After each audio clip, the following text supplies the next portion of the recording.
बलराम और बिरजू जंगल के रास्ते किशनगढ़ राज्य जा रहे थे कि तभी बलराम बिरजू से बोला, बिरजू भैया मेरे तो पैर थक चुके हैं, क्यों ना कहीं बैठकर थोड़ा सा आराम कर लिया जाए। अरे नहीं बलराम, ऐसा करने की सोचना भी नहीं। क्या तुम्हें पता नहीं, इन जंगल के पास वो रहस्यमय गुफा भी है। बिरजू भैया उस गुफा के बारे में सुना तो मैंने भी है। आखिर क्या रहस्य है उस रहस्यमय गुफा का? वो सब तो मुझे भी नहीं पता, बस उसके बारे में मैंने कुछ डरावनी अफवाहें ही सुनी है। मैंने सुना है बिरजू भैया कि कुछ महीने पहले किशनगढ़ के महाराज की पत्नी रुक्मणी सैनिकों के साथ जंगल में शिकार करने गई थी, जो उसी गुफा के पास से अचानक ही गायब हो गई। बलराम, सिर्फ महारानी रुक्मणी ही गायब नहीं हुई, बल्कि उनके साथ जितने सैनिक भी थे वो भी गायब हो गए। कहते हैं कि महारानी और उनके सैनिकों को आखिरी बार इस गुफा के पास दिखा गया था। उसके बाद से उन सबका कुछ भी पता नहीं। तभी अचानक बलराम के पांव रुक गए। क्या हुआ बलराम, तुम रुक क्यों गए? बलराम सामने की ओर इशारा करते हुए बोला, वो रहस्यमय गुफा कहीं वो तो नहीं है? बिरजू ने जैसे ही देखा तो उसकी नजर सामने झाड़ियों से घिरी हुई एक विशाल गुफा में पड़ी। तभी उस गुफा के अंदर से अजीबोगरीब आवाजें आने लगी। बिरजू तुरंत बलराम से बोला, अब हम दोनों को सिर्फ चलना ही नहीं है बलराम, बल्कि दौड़ना है। बलराम और बिरजू अपने शरीर की पूरी ताकत लगाकर वहां से भागने लगे। दोनों राज्य की सीमा के निकट पहुंचकर बेहोश होकर गिर पड़े। आखिर क्या रहस्य है रहस्यमयी गुफा का, ये जानने के लिए आगे बढ़ते हैं। बहुत समय पहले की बात है कि किशनगढ़ राज्य में रतन नाम का एक नटखट युवक रहा करता था। रतन की नटखट और शरारती हरकतों से किशनगढ़ राज्य का हर व्यक्ति चिढ़ता था। एक दिन रतन अपने घर में आया ही था कि तभी उसकी माँ क्रोधित होकर रतन से बोली, रतन, तुम्हारी शरारतें दिन ब दिन बढ़ती जा रही है। ऐसा कोई सा दिन नहीं जाता जब कोई तुम्हारी शिकायत लेकर घर नहीं आता। आप भी कमाल करती है, यही तो खेलने कूदने के दिन होते हैं। तुम्हारा दिमाग खराब हो गया रतन, अब तुम पूरे 25 वर्ष के हो गए हो। अरे तुम्हारी उम्र के लड़कों की शादियां हो जाती है, मगर तुम्हारी इन्हीं बचकाना हरकतों की वजह से आज तक किशनगढ़ राज्य का कोई भी व्यक्ति अपनी बेटी के लिए तुम्हारा रिश्ता लेकर नहीं आया। शायद मेरे भाग्य में कोई आम लड़की नहीं लिखी होगी माँ, कोई राजकुमारी लिखी होगी। जाओ बाहर, तुम्हारे पिताजी कितने देर से तुम्हारा इंतजार कर रहे हैं। अपनी माँ की बात सुनकर रतन घर से बाहर चला गया। बाहर रतन के पिता क्रोधित अवस्था में रतन की ओर देखकर बोले, अब मुझसे इस उम्र में जंगल में लकड़ियां नहीं काटी जाती।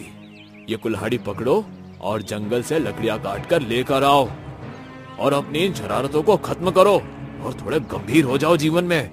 अपने पिता की बात सुनकर रतन कुल्हाड़ी लेकर जंगल की ओर चल दिया और लकड़ियां काटने लगा।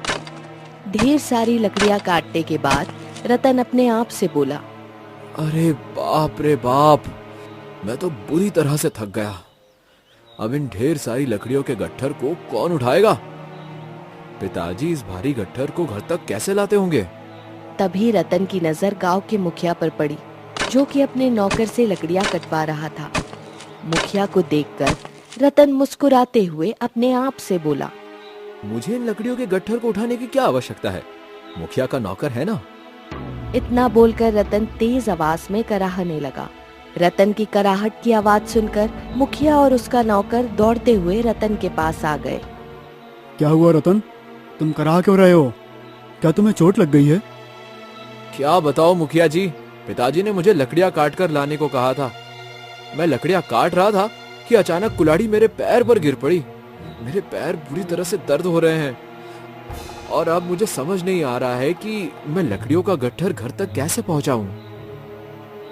तुम्हें मेहनत करने की आदत नहीं है रतन, इसलिए सब कुछ हुआ। कितनी बार कहा है तुमसे कि आवारागर्दी छोड़कर मेहनत करो। खैर छोड़ो, तुम चिंता मत करो, तुम्हारी लकड़ियों का गट्ठर मेरा नौकर घर तक पहुंचा देगा। मुखिया का नौकर रतन की लकड़ियों का गट्ठर उठाकर रतन के घर की ओर चलने लगा। रतन लंगड़ाने का नाटक करते हुए उसके पीछे पीछे चलने लगा। जैसे ही मुखिया का नौकर रतन के घर तक पहुंचा, रतन नौकर से बोला। तुम्हारा काम यहाँ खत्म हुआ। अब ये लकड़ियों का गट्ठर मुझे पकड़ा दो, नहीं तो पिताजी मुझे डांटेंगे। तुम्हारे पैर में तो चोट लग गई थी। अरे वो तो मैंने तुम्हें और मुखिया जी को मूर्ख बनाया था, क्योंकि मैं इतना भारी लकड़ियों का गट्ठर यहाँ तक नहीं ला सकता था। ये सुनकर मुखिया का नौकर क्रोधित होते हुए बोला।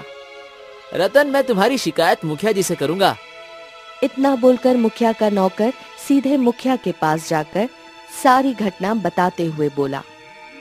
उसने आपसे झूठ बोला मुखिया जी, और उसने हम दोनों को मूर्ख बनाया। रतन की शरारतें दिन ब दिन बढ़ती जा रही हैं। इसका कुछ ना कुछ तो इलाज करना ही पड़ेगा। तुम चिंता मत करो, मेरी एक सैनिक से दोस्ती है। कल वो मुझसे मिलने आने वाला है और कल मैं रतन की शिकायत करके रतन का दिमाग ठिकाने लगवा दूंगा। अगले दिन किशनगढ़ राज्य का सैनिक वीरू अपने दोस्त मुखिया से मिलने के लिए आ गया। मुखिया अपने दोस्त वीरू को सारी घटना बताते हुए बोला। रतन का कुछ इलाज करना पड़ेगा। तुम घबराओ नहीं, मुझे बताओ इस समय रतन कहाँ मिलेगा। अभी उसके होश ठिकाने लगा के आता हूँ। अरे वो कोई काम धंधा तो करता नहीं, दिन भर अमरूद के बगीचे में लेटकर आराम करता रहता है और मुफ्त के अमरूद खाता रहता है। वीरू तुरंत अमरूद के बगीचे में पहुंच गया। रतन एक पेड़ के नीचे बैठा हुआ अमरूद खा रहा था। वाह, कितना स्वादिष्ट अमरूद है। तभी वीरू रतन की ओर देखकर बोला। जितना स्वाद चखना है चख लो, उसके बाद तुम कुछ दिनों तक किसी भी फल का स्वाद नहीं चख पाओगे। रतन सैनिक की ओर देखकर हंसता हुआ बोला। शक्ल से तो तुम मूर्ख दिखाई देते हो, लेकिन कपड़े तो तुमने बिल्कुल सैनिकों जैसे पहन रखे हैं। ये सुनकर वीरू बुरी तरह से क्रोधित हो उठा और अपनी तलवार निकालते हुए रतन से बोला। अब अगर एक भी शब्द तुमने कहा तो तुम्हारी गर्दन तुम्हारे धड़ से अलग कर दूंगा। वीरू ने इतना कहा ही था कि तभी रतन ने फुर्ती दिखाकर सैनिक की तलवार छीन ली। ये देखकर वीरू बुरी तरह से तिलमिलाकर बोला। मेरी तलवार मुझे वापस करो। तुम्हें किस मूर्ख ने सैनिक बना दिया? तुमसे अपनी तलवार भी पकड़ी नहीं जाती। तुम जरूर युद्ध के मैदान में महाराज को अपमानित करवा कर ही लौटोगे। इतना कहकर हंसते हुए वो तलवार लेकर वहाँ से भाग गया। इस घटना को किशनगढ़ राज्य का दूसरा सैनिक देख रहा था। वो तुरंत राजमहल पहुंचकर किशनगढ़ के राजा चित्रगुप्त को सारी घटना बताते हुए बोला। महाराज, मैंने अपनी आंखों से देखा कि एक नवयुवक ने हमारे राज्य के सैनिक से तलवार छीन ली और उसका मजाक उड़ाता हुआ वहां से भाग गया। तुरंत वीरू सैनिक को यहाँ बुलाया जाए। कुछ ही देर में वीरू सर झुकाए राजा चित्रगुप्त के सामने खड़ा हुआ था। मूर्ख सैनिक, यह तो अच्छा है कि इस घटना को सिर्फ हमारे सैनिक नहीं देखा। अगर कहीं यह घटना किशनगढ़ राज्य की प्रजा देख लेती तो उनका तो हमारे सैनिकों पर से भरोसा ही उठ जाता। तुम्हें सेना में रहने का कोई अधिकार नहीं। तुम्हें इसी समय सेना से निष्कासित किया जाता है। इतना बोलकर राजा चित्रगुप्त अपने सैनिकों से बोला। जाओ, जाकर रतन को बंदी बना लो और उसे घसीटते हुए यहाँ पर लाओ। कुछ ही देर में राजा चित्रगुप्त के सैनिक सारे राज्य में फैल गए। रतन किशनगढ़ के बाजार में खड़ा हुआ एक फल वाले से फल का भाव पूछ रहा था।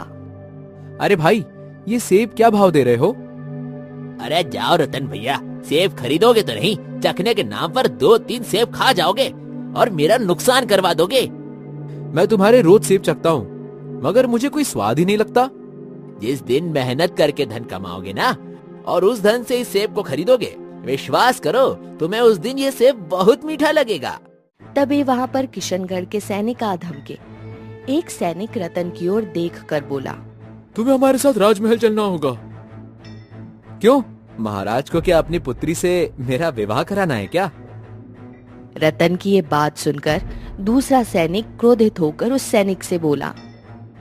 महाराज ने इसे बंदी बनाने को कहा है ना कि इससे वार्तालाप करने को। उसके इतना बोलते ही रतन को गिरफ्तार कर लिया गया।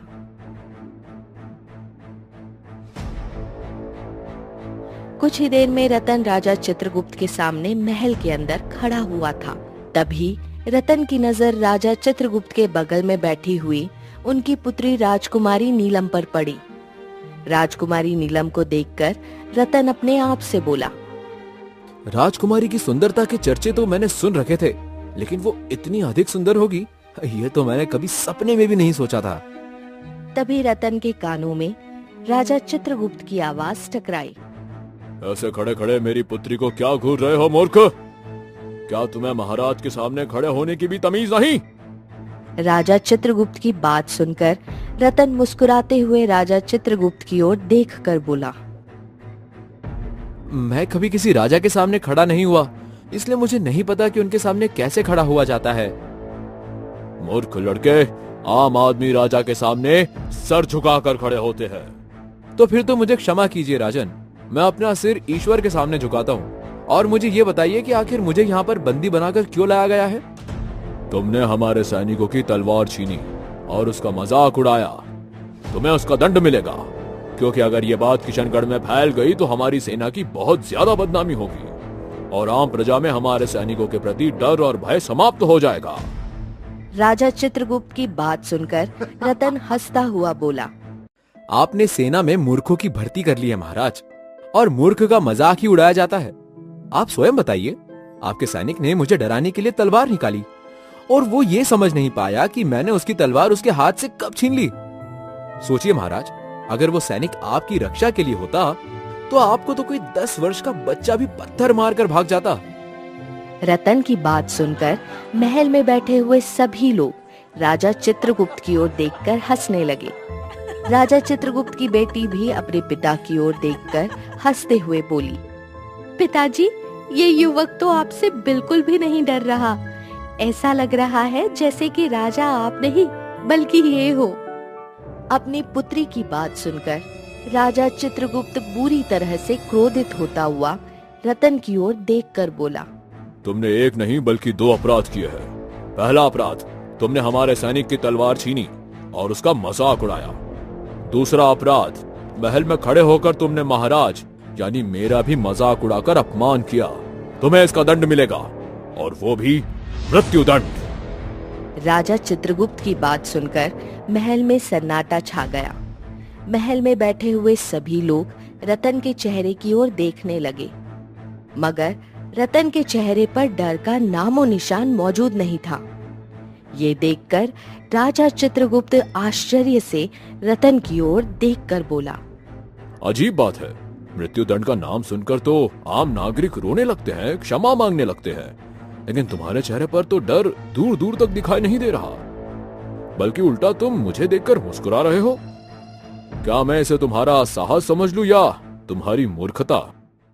महाराज, जीवन और मृत्यु ईश्वर के हाथ में है, ना कि आपके हाथ में। अगर मेरे भाग्य में मृत्यु दंड ही लिखा है तो इसे कोई नहीं रोक सकता, और अगर मेरे भाग्य में जीवन दान लिखा है तो आप तो क्या, संसार का बड़े से बड़ा सर्वशक्तिशाली राजा भी मुझे मार नहीं सकता। तो फिर देखते हैं तुम्हारे भाग्य में आज क्या लिखा है। हमारे किशनगढ़ राज्य में वर्षों से चली आ रही एक प्रथा है कि मारने वाले से उसकी अंतिम इच्छा पूछी जाती है। बताओ, तुम्हारी अंतिम इच्छा क्या है? राजा चित्रगुप्त की बात सुनकर रतन राजकुमारी नीलम की ओर देखकर मुस्कुराता हुआ बोला, महाराज, मेरी आखिरी इच्छा है कि मृत्युदंड देने से पहले मेरा विवाह राजकुमारी नीलम से कराया जाए। ये सुनकर राजा चित्रगुप्त तिलमिलाता हुआ बोला, तुम्हारी हिम्मत कैसे हुई मेरे ही सामने मेरे पुत्री के साथ विवाह करने की बात करने की? तुम्हारी आखिरी इच्छा पूरी नहीं की जा सकती, इसके बदले तुम कुछ और मांग सकते हो। नहीं महाराज, मुझे और कुछ नहीं चाहिए, परंतु एक बात मैं आपसे कहना चाहता हूँ कि जो राजा मरने वाले व्यक्ति की अंतिम इच्छा भी पूरी नहीं कर पाए, तो उस राजा को उस व्यक्ति को मृत्युदंड देने का भी कोई अधिकार नहीं है। रतन की बात सुनकर महल में बैठे हुए एक साधु, जो कि महल के राजगुरु थे, राजा चित्रगुप्त की ओर देखकर बोले, वो लड़का सही कह रहा है महाराज। नियम के मुताबिक अगर आप इसकी आखिरी इच्छा पूरी नहीं कर सकते तो फिर आपको इसे मृत्युदंड देने का भी कोई अधिकार नहीं। राजगुरु की बात सुनकर राजा चित्रगुप्त रतन की ओर देखकर बोला, आज तो तुम अपनी बुद्धि और भाग्य के कारण बच गए, लेकिन याद रखना, हर बार बुद्धि और भाग्य साथ नहीं देता। मैं तुम्हें आजाद करता हूँ। राजा चित्रगुप्त की बात सुनकर रतन मुस्कुराते हुए महल से बाहर आ गया और अपने घर की ओर चला गया।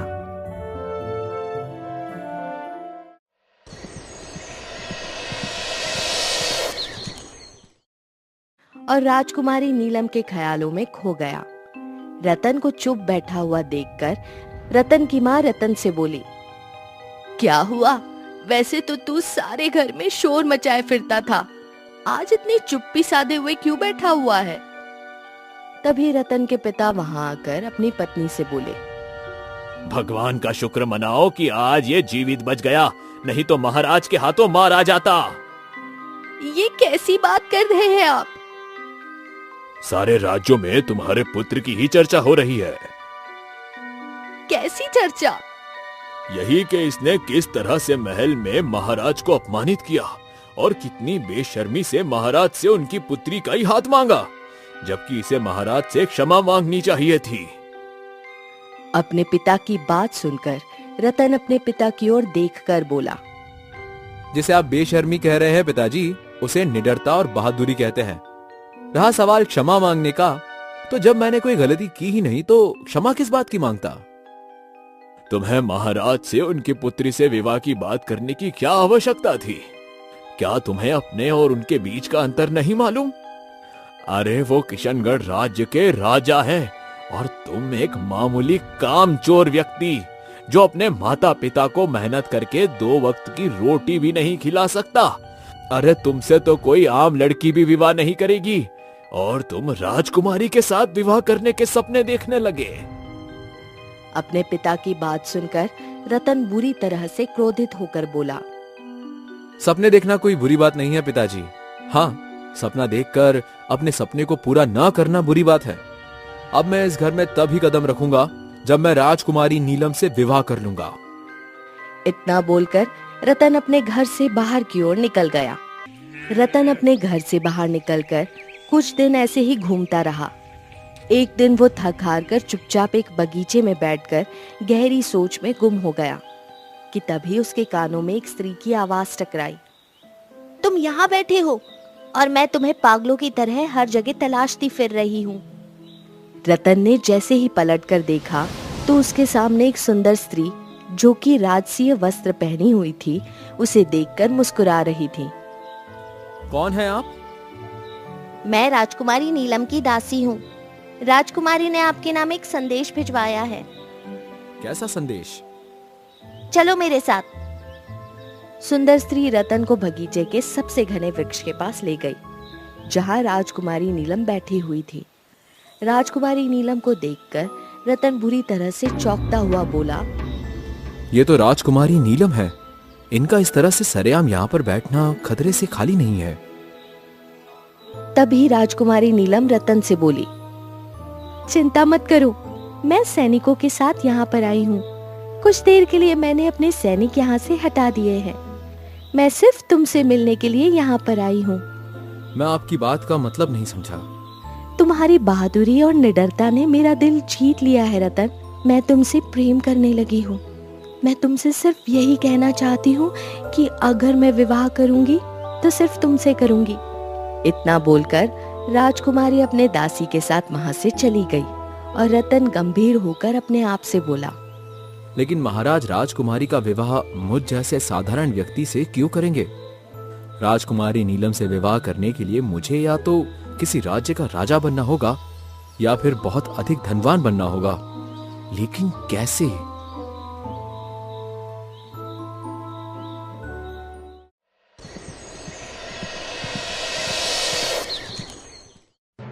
रतन इसी गहरी सोच में किशनगढ़ राज्य में टहलता फिर रहा था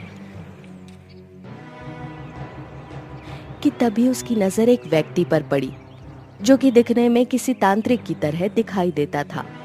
उस व्यक्ति के हाथ में एक कटोरा था और वो तांत्रिक जैसा दिखने वाला व्यक्ति बच्चों को तमाशा दिखा रहा था। रतन दूर खड़ा होकर तमाशे को गौर से देखने लगा। वो तांत्रिक जैसा दिखने वाला व्यक्ति एक बच्चे से बोला, तू क्या खाना चाहता है? इस समय सर्दी का मौसम है और इस सर्दी के मौसम में आम नहीं आते। मैं आम खाना चाहता हूँ। बच्चे ने इतना कहा ही था कि तभी तांत्रिक कटोरे को देखकर बोला, ऐ जादुई कटोरे, इस भोले बच्चे को एक मीठा आम खिला दे। तांत्रिक ने इतना कहा ही था कि तभी उस कटोरे में एक बड़ा सा सुंदर आम दिखाई देने लगा।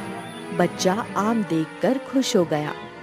तांत्रिक आम उस बच्चे को देते हुए बोला, ये लो, सर्दी के मौसम में आम खाने का आनंद उठा। ये देखकर रतन बुरी तरह से चौंकते हुए अपने आप से बोला, लगता है ये कटोरा जादुई है। अगर ये बेमौसम के फल ला सकता है तो फिर बहुत सारा धन भी ला सकता है। मुझे इस कटोरे को तांत्रिक जैसे दिखने वाले व्यक्ति से छीनना चाहिए। रतन दौड़ता हुआ उस तांत्रिक के पास आकर खड़ा हो गया और उसका कटोरा छीनकर वहां से भाग गया। कुछ दूर जाकर रतन खड़ा होकर उस कटोरा से बोला, ए जादुई कटोरे, मुझे बहुत सारा धन चाहिए। मगर कटोरे में कुछ भी नहीं आया। रतन दोबारा बोला, ए जादुई कटोरे, मुझे सोना चांदी चाहिए। मगर कटोरा खाली का खाली रहा। ये देखकर रतन ने गुस्से से कटोरे को जमीन पर फेंक दिया। तभी रतन के कानों में उसी तांत्रिक की आवाज टकराई, जादू इस कटोरे में नहीं नादान लड़के, बल्कि मेरे सिद्ध किए हुए काले मंत्रों में है। रतन ने जैसे ही पलट कर देखा तो सामने वही तांत्रिक खड़ा हुआ रहस्यमयी अंदाज में रतन को देखकर मुस्कुरा रहा था। ला, मुझे मेरा कटोरा वापस दे दे। रतन तांत्रिक को कटोरा वापस देते हुए बोला, एक बात समझ में नहीं आई। तुमने जब इस कटोरे से आम लाने को कहा तो इस कटोरे में आम दिखाई देने लगा, और मैंने जब इससे सोना चांदी मांगा तो कुछ नहीं हुआ। शायद तुमने मेरी बात ठीक से नहीं सुनी। मैंने कहा ना कि जादू इस कटोरे में नहीं, बल्कि मेरे सिद्ध किए हुए काले मंत्रों में है। लगता है तू बहुत जल्दी धनवान बनना चाहता है। रतन उस तांत्रिक को सारी घटना बताते हुए बोला, मुझे किसी भी हाल में राजकुमारी नीलम के साथ विवाह करना है। मैं उनसे प्रेम करने लगा हूँ। रतन की बात सुनकर तांत्रिक आश्चर्य से रतन की ओर देखकर बोला, तुम तो बहुत बहादुर नौजवान हो और बुद्धिमान भी। तुम चाहो तो मैं तुम्हारी मदद कर सकता हूँ। लेकिन कैसे? क्या तुमने किशनगढ़ के जंगल में उस पुरानी गुफा के बारे में सुना है? गुफा का नाम सुनकर रतन बुरी तरह से चौंकते हुए बोला, मैंने सुना है कि वो बहुत रहस्यमयी गुफा है। उस गुफा के बारे में काफी डरावनी अफवाहें भी किशनगढ़ राज्य में प्रसिद्ध है। जानता हूँ, अक्सर आम लोग उस रहस्यमय गुफा के नाम से ही डर जाते हैं, लेकिन तुम आम व्यक्ति नहीं हो, बल्कि तुम एक बुद्धिमान और बहादुर व्यक्ति हो। तुम्हें उस गुफा के अंदर जाना होगा, और उस गुफा के अंदर इसी कटोरी की तरह दिखने वाला एक हीरे का कटोरा रखा हुआ है, जो उस अंधेरी गुफा के अंदर रोशनी प्रदान करता है। तुम्हें उस हीरे के कटोरे को ढूंढकर किसी भी तरह से बाहर लाना होगा। मगर उस हीरे के कटोरे में ऐसा क्या है? मुझे बहुत सारा धन चाहिए, ना कि हीरे का कटोरा। नादान लड़के, वो हीरे का कटोरा एक चमत्कारी कटोरा है। उस कटोरे से तू जो मांगेगा वो तुझे मिल जाएगा, धन दौलत सत्ता सब कुछ। और जब तक वो हीरे का कटोरा तेरे पास रहेगा, तब तक इस संसार में तू सबसे ज्यादा शक्तिशाली रहेगा। उसके बाद तू एक नहीं बल्कि कई राज्यों की राजकुमारी के साथ विवाह कर सकता है। मैं कई राजकुमारियों के साथ विवाह नहीं, बल्कि सिर्फ किशनगढ़ की राजकुमारी के साथ ही विवाह करना चाहता हूँ, और इसके लिए मुझे चाहे कुछ भी करना पड़े। अगर उस हीरे के कटोरे को हासिल करने से मुझे राजकुमारी हासिल होती है, तो मैं किसी भी कीमत पर वो हीरे का कटोरा लाऊंगा। इतना बोलकर रतन वहां से जाने ही वाला था कि तभी तांत्रिक रतन से बोला, याद रखना, उस हीरे के कटोरे को लाना इतना आसान काम नहीं है। वहां पर एक राक्षस भी है, जो ना जाने कितने इंसानों को जीवित निकल गया है। अगर हीरे के कटोरे को हासिल करने के लिए मुझे उस राक्षस से मुकाबला भी करना पड़े, तो मैं करने के लिए तैयार हूँ। इतना बोलकर रतन उस गुफा की ओर चला गया और गुफा के करीब जाकर खड़ा हो गया। रतन के पास वही तलवार थी जो उसने वीरू नाम के सैनिक से छीनी थी। रतन निडर होकर उस गुफा के अंदर चला गया। गुफा के अंदर थोड़ी सी रोशनी फैली हुई थी, जो शायद उसी हीरे के कटोरे से आ रही थी। उस गुफा के अंदर कुछ सैनिक की अधखाई बुरी अवस्था में लाशें पड़ी हुई थी। रतन उस हीरे के कटोरे को इधर उधर देखने लगा। तभी उसके कानों में एक व्यक्ति की आवाज टकराई, तुम्हें अंदर नहीं आना चाहिए था। रतन ने जैसे ही पलट कर देखा तो एक व्यक्ति बैठा हुआ रतन को देख रहा था और ठीक उसके बगल में दूसरा व्यक्ति भी बैठा हुआ रतन को गौर से देख रहा था। रतन उन दोनों की ओर देखकर बोला, कौन हो तुम दोनों और इस गुफा के अंदर क्या कर रहे हो? एक व्यक्ति ने रतन की ओर देखकर बोला, मेरा नाम बिरजू है और इसका नाम बलराम है। ये मेरा दोस्त है। हम दोनों किशनगढ़ राज्य आ रहे थे। जब हमारा गुजरना इस गुफा में हुआ, अचानक उस गुफा में से अजीबोगरीब आवाज आने लगी। हम दोनों बुरी तरह से भागने लगे और राज्य की सीमा में बेहोश हो गए।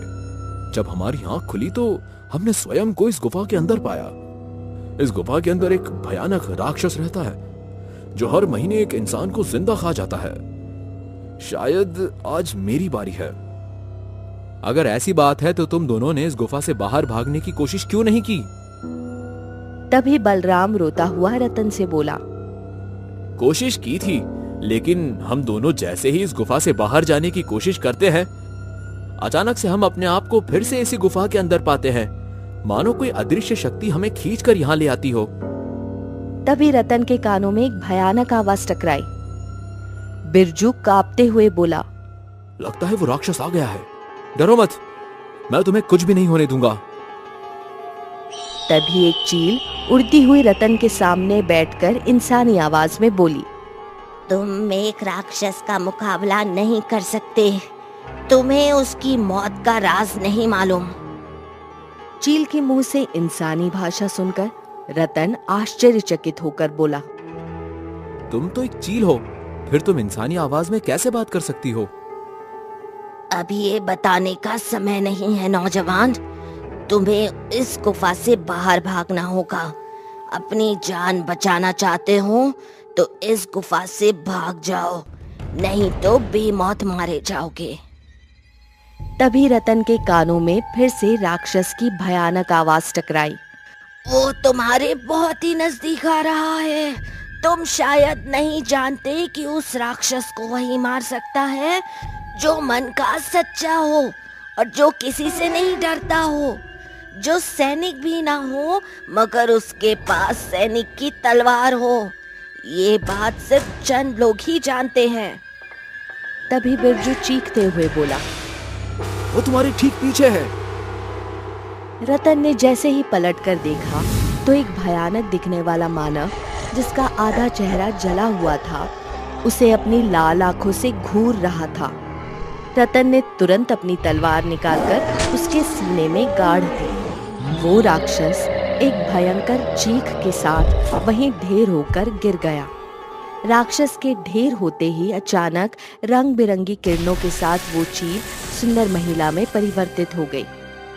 उस सुंदर महिला को देखकर रतन बुरी तरह से चौंकते हुए बोला, आप तो किशनगढ़ राज्य की महारानी रुक्मणी हैं। तुमने सही पहचाना। मैंने इस राक्षस की मौत का राज अपने महल के राजगुरु से सुना था। तभी रतन की नजर जमीन पर पड़े हुए एक छोटे से हीरे के कटोरे पर पड़ी। रतन ने तुरंत हीरे के कटोरे को उठा लिया और सबकी ओर देखकर बोला, राक्षस का अंत हो चुका है, अब तुम सब बाहर आ सकते हो। इतना बोलकर रतन गुफा से बाहर आ गया। रतन के पीछे पीछे महारानी रुक्मणी, बिरजू और बलराम भी बाहर आ गए। तभी अचानक सब ओर रोशनी फैल गई। अचानक उस रोशनी में से वही तांत्रिक निकलकर बाहर आकर मंत्र पढ़ने लगा। अचानक रतन के हाथ में से हीरे का कटोरा गायब होकर उसी तांत्रिक के हाथ में पहुंच गया। तांत्रिक हंसते हुए रतन की ओर देखकर बोला, तुम वाकई बहुत ही बहादुर नौजवान हो। मैं वर्षों से उस राक्षस को खत्म करने की योजना बना रहा था ताकि मैं इस गुफा के अंदर इस हीरे के कटोरे को हासिल करके सबसे ज्यादा शक्तिशाली बन सकूं। जब तुमने मुझे बताया कि तुमने किशनगढ़ राज्य के सैनिक की तलवार छीनी है तो मैं समझ गया कि तुम ही राक्षस का अंत कर सकते हो। लेकिन एक बात मैं तुम्हें बताना भूल गया कि तुम बहुत बड़े मूर्ख भी हो जो मेरी बातों में आ गए।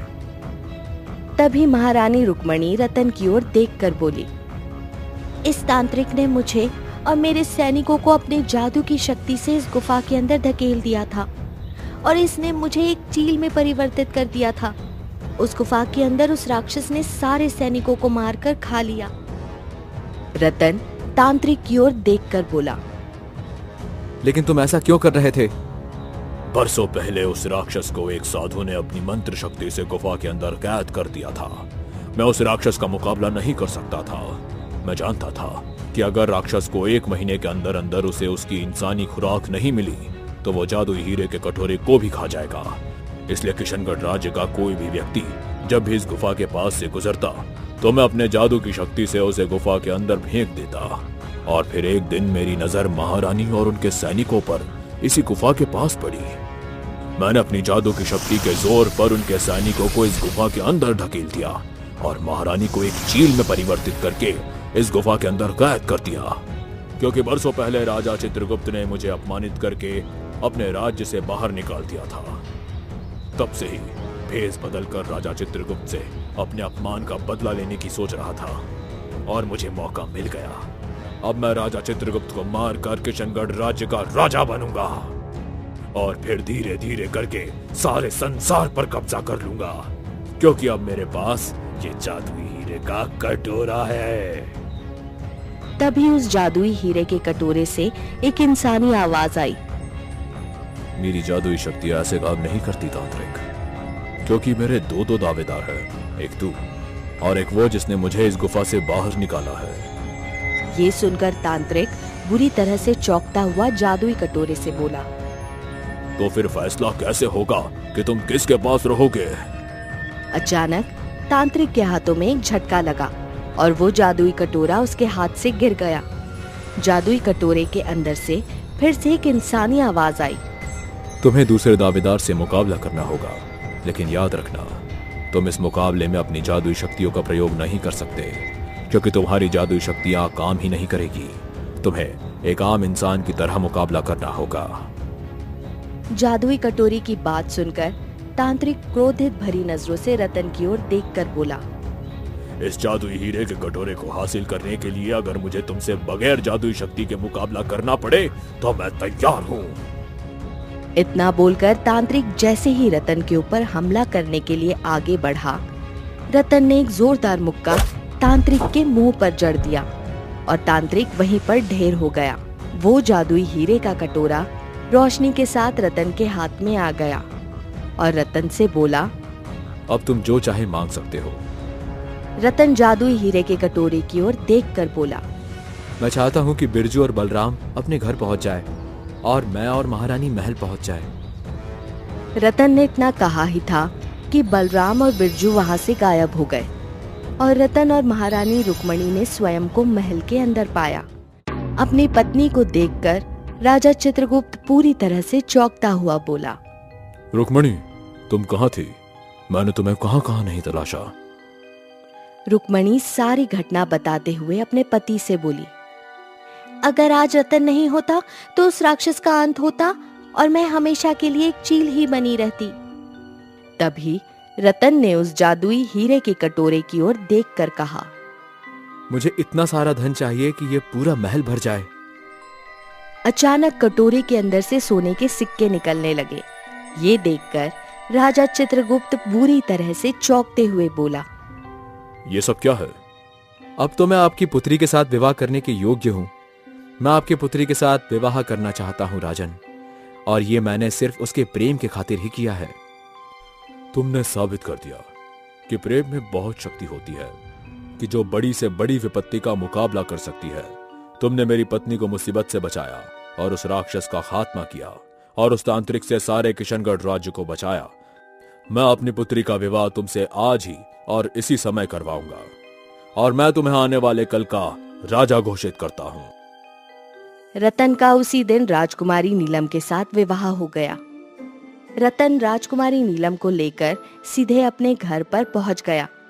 हाँ माँ, ये राजकुमारी है, लेकिन अब ये राजकुमारी के साथ साथ तुम्हारी बहू भी है।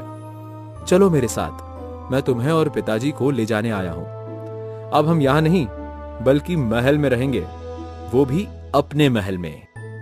रतन अपने माता पिता को वहाँ से ले गया और जादुई हीरे के कटोरे की मदद से एक आलीशान महल बनवाकर अपनी पत्नी और माता पिता के साथ रहने लगा।